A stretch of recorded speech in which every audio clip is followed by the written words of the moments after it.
तर स्टुडंट्स, आपण आज नवीन सेक्शन सुरू करतो आहे, magnetic force on a current carrying conductor. तर बघा, तुम्हाला या शेजारच्या डायग्राममध्ये एक मॅग्नेटिक फील्ड दिसत आहे. ते पेजला परपेंडिक्युलर आहे, बी फील्ड. आणि एक वायर पी क्यू आहे, त्याच्यामधून करंट आय जात आहे है ना. तर त्याच्याबद्दल आपण इथे लिहिलेलं आहे बघा, की करंट आय या एल लेंथ असणाऱ्या कंडक्टरमधून जात आहे.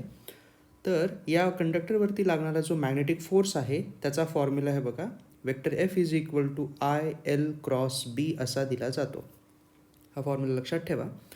ह्याच्यामध्ये वेक्टर एल आणि वेक्टर बी या दोन वेक्टरचा क्रॉस प्रोडक्ट आहे. ओके.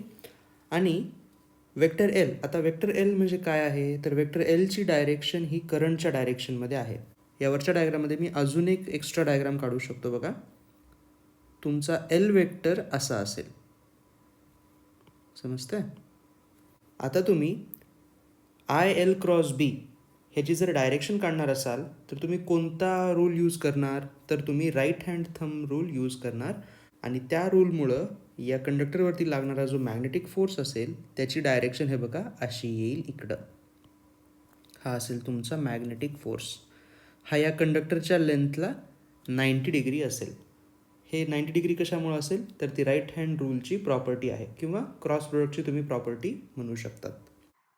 तर तुम्ही आता पाहताय की असं मॅग्नेटिक फील्ड आहे आणि हे तुमचं कंडक्टर आहे बघा. हे असं करंट घेऊन जात आहे या डायरेक्शनमध्ये, है ना. एक करंट आहे तुमचं. तर याच्यावरती लागणारा मॅग्नेटिक फोर्स आपण राईट हँड थंब रूलनी त्याची डायरेक्शन काढली, है ना. मी त्याचं डेमॉन्स्ट्रेशन करून दाखवतो तुम्हाला. तर कसं करायचं बघा, ही जी तुम्हाला लेंथ आहे ना अशी दिसते, अशी. ह्या लेंथच्या डायरेक्शन मध्ये तुम्ही बघा करंट असं आहे वर, है ना. तर तुम्ही तुमचे जे राईट हँड आहे त्याचे जे 4 फिंगर्स असतात ते या डायरेक्शन मध्ये ठेवले पाहिजेत, असे. ओके, हे असे ठेवले पाहिजेत. आणि मग मॅग्नेटिक फील्ड हे मध्ये आहे तर त्याचा तुम्ही असं कर्ल करा. हे बघा, हे असं तुम्ही याला असं कर्ल करणार. फोर्स बघा असा परपेंडिक्युलर आहे बघा, इकडे येतो, है ना. म्हणून हे आपण इथं असं दाखवायचं. हे इतकं सोपं आहे, पण याला प्रॅक्टिस लागते. म्हणून प्लीज हे तुम्ही स्वतः करणं जरुरी आहे. प्रॉब्लेम काय होते इथं ती सांगतो मी. तुमचा जो वायरचा जो शेप आहे तो असा आहे, करंट हे असं जात आहे, है ना. तर तुम्ही हे जे राईट हँडचं जे ओरिएंटेशन आहे हे असं घेण्याऐवजी तुम्ही असं पण चुकून घेऊ शकता, किंवा तुम्ही असं पण घेऊ शकता, है ना. किंवा तुम्ही असं पण घेऊ शकता. त्यातलं मी एक करून दाखवतो. तुम्ही जर समजा लेंथ अशी आहे म्हणून तुमचा राईट हँड जर असा ठेवला, राईट हँड तुम्ही असा ठेवला आणि ह्या फिंगर्सला जर तुम्ही कर्ल केलं, तर तुम्ही फिंगर्स कर्ल कुठं करणार आहेत, पॉसिबिलिटी काय आहे बघा. ही अशी पॉसिबिलिटी आहे ना, ही अशी. म्हणजे तुमचं मॅग्नेटिक फील्ड कुठं आहे, हे असा केला तर तुम्ही इकडे मॅग्नेटिक फील्ड, किंवा हे असं मॅग्नेटिक फील्ड व्हायला. तुमचं जर हाताचं ओरिएंटेशन असं असेल तर ती पॉसिबिलिटी होऊ शकते. पण आपल्याला मॅग्नेटिक फील्ड कुठं दिलेलं आहे, मध्ये. म्हणजे माझं राईट हँडचं जे ओरिएंटेशन आहे हे लेंथला मी असं ठेवलं ना, हे चुकीचं आहे. हे कर्ल केल्यानंतर मॅग्नेटिक फील्ड मध्ये आहे ना, तर हे असं असलं पाहिजे ऍक्च्युअली. एकच पोझिशन येऊ शकते, मग तुम्हाला डाऊट येणार नाही. समजतंय. आणि यालाच थोडंसं पुढे नेता येतं. जर करंट जर खाली असतं तर मी ह्याचं ओरिएंटेशन हे बघा हे असं केलं असतं, किंवा असं इकडून दाखवतो मी. हे जर असं असतं तर मी ओरिएंटेशन असं केलं असतं. आणि मॅग्नेटिक फील्ड हे मध्ये आहे बघा, असंच ओरिएंटेशन बरोबर आहे, कारण कर्ल केलं की हे बघा हे हात मध्ये जातो, ते बोट मध्ये जातात. आणि मग फोर्स बघा ह्याच्या अपोजिट डायरेक्शन मध्ये असं इकडे आला असता, जर करंट असं असतं तर. आपण इथे लिहिलेलं आहे बघा, की या मॅग्नेटिक फोर्सची डायरेक्शन कशी काढणार, तुम्ही राईट हँड थंब रूलनी काढली पाहिजे. आता हा जो फॉर्म्युला आहे ना, आय एल क्रॉस बी, ह्याचंच हे दुसरा फॉर्मॅट आहे बघा, की मॅग्निट्यूड ऑफ फोर्स कसा काढायचा. तर F is equal to I L B sine theta. Cross प्रोडक्टला तुम्ही साइन थिटामध्ये कन्वर्ट करू शकतात, जिथं थिटा हा अँगल असेल वेक्टर एल आणि वेक्टर बीमध्ये. आपण वेक्टर एल कसा काढायचा हे तुम्हाला या डायग्राममध्ये सांगितलेलं आहे. ओके. तर आपण या प्रिव्हियस फॉर्म्युलाचं डेरिवेशन पाहणार आहोत. बघा, इथं एक मी तुम्हाला कंडक्टर दाखवलेला आहे, एक थोडंसं जास्त एक्सपान्शन फॉर्ममध्ये. त्याची लेंथ एल आहे आणि त्याच्यामध्ये करंट जे आहे ते रेड कलरमध्ये आपण दाखवलेलं आहे की वर जायलेलं आहे. जर करंटची डायरेक्शन वर असेल तर त्याच्यामध्ये जे छोटे छोटे इलेक्ट्रॉन्स दाखवलेत बघा आपण ब्ल्यू कलरमध्ये, ते त्याच्या अपोजिट डायरेक्शनमध्ये दाखवलेलं आहे. करेक्ट. तर ही आहे तुमच्या इलेक्ट्रॉनची मोशन. ते वरच्या एंडपासून खालच्या एंडकडे येत आहेत. ओके. सपोज करूयात की या पूर्ण कंडक्टरमध्ये एन नंबर ऑफ इलेक्ट्रॉन्स होते, म्हणजे चार्ज होते जे फ्लो होत आहेत, फ्री इलेक्ट्रॉन्स है ना. तर आपल्याकडं फोर्स ऑन अ मूव्हिंग चार्जचा फॉर्म्युला आहे. मॅग्नेटिक फोर्सचा फॉर्म्युला आहे आपल्याकडं Q into velocity into cross B है ना. मग आता आपल्याकडं चार्ज किती आहे, एका इलेक्ट्रॉनचा चार्ज ई असतो समजा, तर असे एन इलेक्ट्रॉन घेतोय आपण, एन घेतले है ना, इंटू त्याची वेलॉसिटी आहे व्ही क्रॉस बी. आता बी साईन थीटा असं करावं लागेल. वेलॉसिटी आणि बी फील्डमध्ये अँगल 90 असल्यामुळे हे होईल N into E into V into B. लक्षात येते. आता या पूर्ण कंडक्टरची लेंथ आपण एल घेऊयात.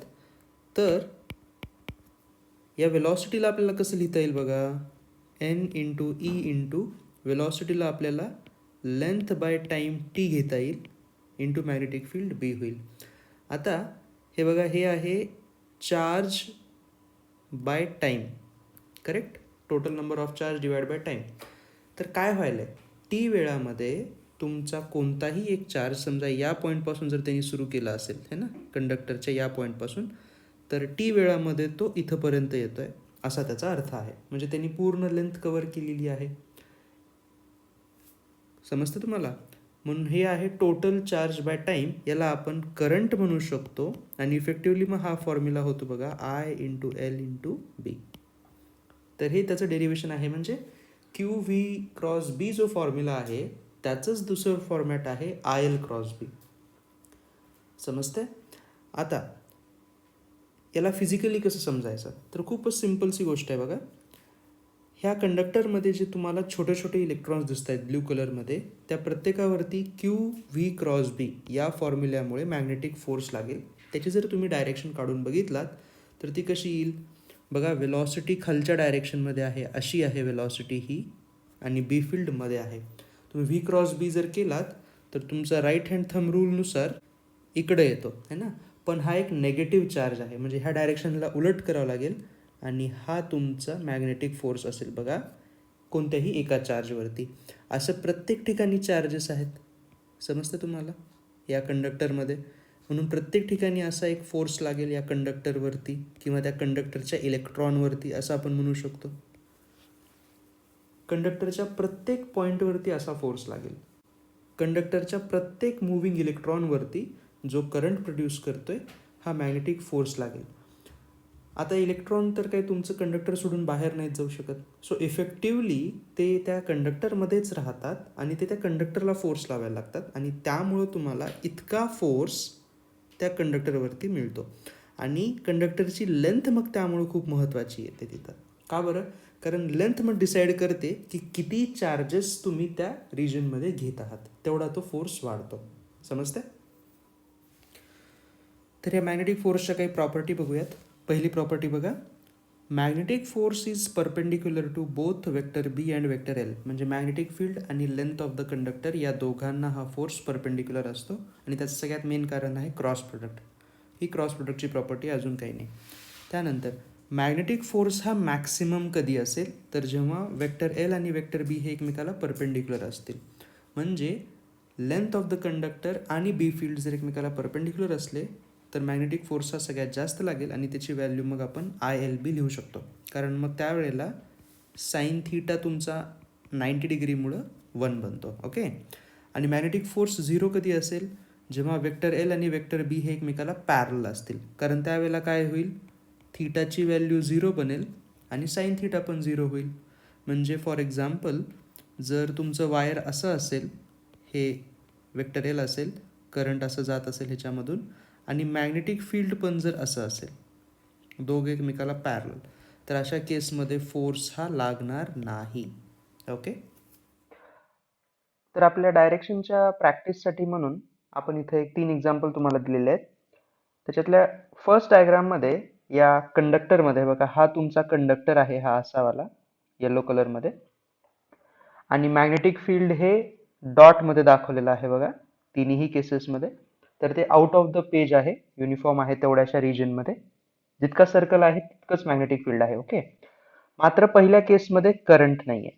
मग करंट नसेल तर मॅग्नेटिक फोर्स पण तुमचा 0 झाला. त्यामुळं इलेक्ट्रिक कंडक्टर बघा जशाच तसा आहे, त्याला काही फरक नाहीये पडत.